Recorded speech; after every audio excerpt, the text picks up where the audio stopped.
지금 실패 때문에 마음이 무너져 내리고 계신가요? 모든 것을 잃었다는 생각에 절망하고 계신가요? 아니면 나는 정말 못난 사람이야 라는 생각에 자책하고 계신가요? 실패는 누구에게나 찾아옵니다. 사업 실패, 취업 실패, 시험 실패, 인간관계 실패. 그 어떤 실패든 우리의 마음을 깊이 상처내죠. 하지만 성경은 실패에 대해 완전히 다른 관점을 제시합니다.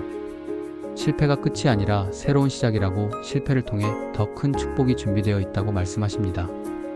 오늘은 실패로 좌절한 모든 분들에게 진정한 위로와 희망을 줄 성경 구절 3가지를 함께 살펴보겠습니다.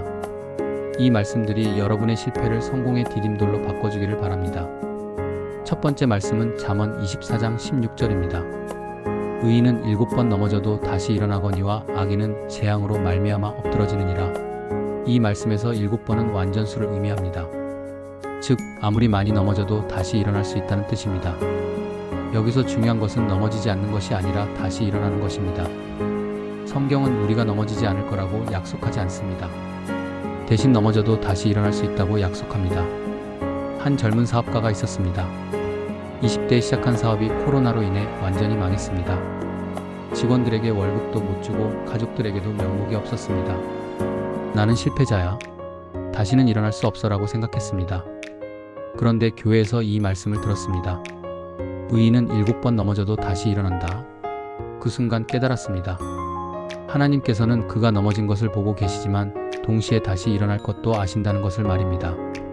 다시 일어나거니와라는 표현은 단순한 가능성이 아닙니다. 확실한 약속입니다. 하나님께서는 우리가 반드시 다시 일어날 것이라고 확신하고 계십니다.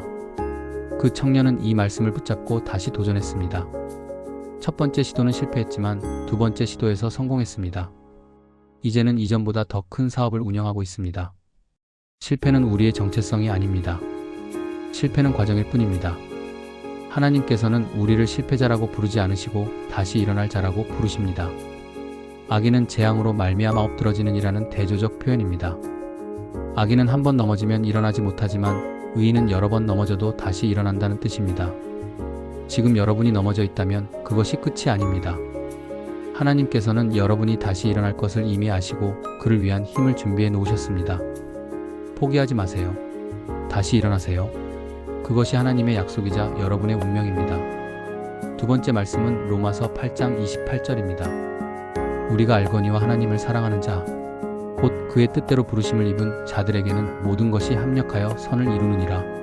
이 말씀은 실패한 사람들에게 가장 큰 위로를 주는 구절 중 하나입니다.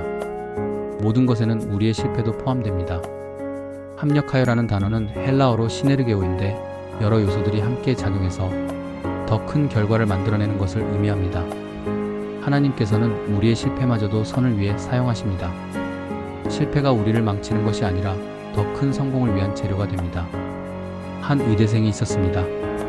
의사가 되는 것이 꿈이었는데 의대 입시에서 연속으로 떨어졌습니다.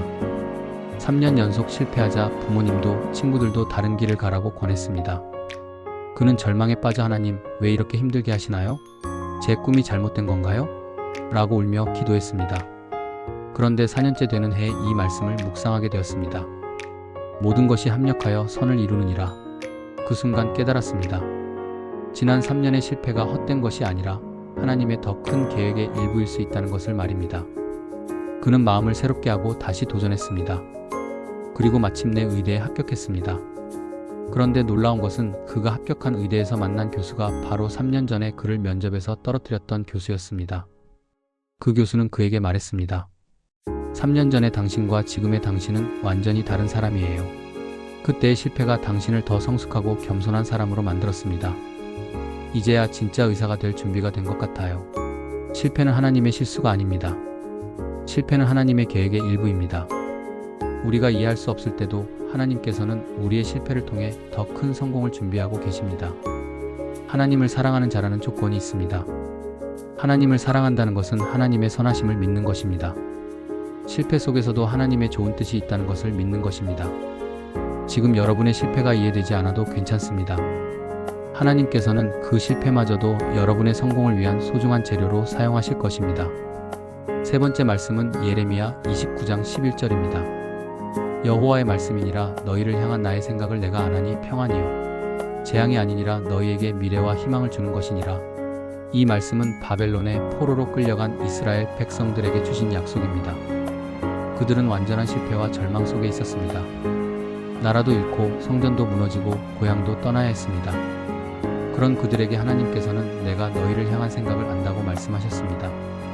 하나님께서는 우리를 향한 구체적인 계획을 가지고 계십니다. 평안이요 재앙이 아니니라는 표현에 주목해 보세요. 하나님의 계획은 우리를 해치는 것이 아니라 복을 주는 것입니다. 한 중년 남성이 있었습니다. 20년 동안 다닌 회사에서 갑자기 해고 통보를 받았습니다. 나이도 많고 다른 기술도 없어서 재취업이 거의 불가능해 보였습니다. 가족들 앞에서 내가 이렇게 실패한 아버지라니 라며 자책했습니다. 몇 달 동안 구직 활동을 했지만 번번이 실패했습니다. 절망에 빠져 있을 때 교회에서 이 말씀을 들었습니다. 너희에게 미래와 희망을 주는 것이니라. 그 순간 깨달았습니다. 하나님께서는 자신의 해고도 실패도 모두 아시고 계셨고 그 속에도 하나님의 계획이 있다는 것을 말입니다. 그는 마음을 바꿔 새로운 분야를 공부하기 시작했습니다. 나이 50에 컴퓨터를 배우고 온라인 마케팅을 익혔습니다. 그리고 1년 후 자신만의 온라인 쇼핑몰을 시작했습니다. 놀랍게도 그의 사업은 대성공을 거두었습니다. 이전 회사에서 받던 월급의 몇 배를 벌게 되었습니다. 그는 고백했습니다. 만약 해고당하지 않았다면 지금의 성공은 절대 불가능했을 거예요. 미래와 희망은 하나님께서 우리에게 주시는 선물입니다. 현재의 실패가 아무리 크고 절망적이어도 하나님께서는 우리에게 밝은 미래를 준비해 놓으셨습니다. 하나님의 생각은 우리의 생각보다 높습니다. 우리가 실패라고 생각하는 것도 하나님께서는 더 큰 성공을 위한 과정으로 보고 계십니다. 실패는 끝이 아닙니다. 실패는 하나님께서 우리에게 주시는 새로운 시작의 기회입니다. 오늘 함께 나눈 세 가지 말씀을 정리해 보겠습니다. 첫째, 잠언 24장 16절. 의인은 7번 넘어져도 다시 일어납니다. 둘째, 로마서 8장 28절. 모든 것이 합력하여 선을 이룹니다. 셋째, 예레미야 29장 11절. 하나님께서는 우리에게 미래와 희망을 주십니다. 이제 실천 방법을 알려드리겠습니다. 첫째, 실패를 새로운 기회로 보는 관점을 가지세요.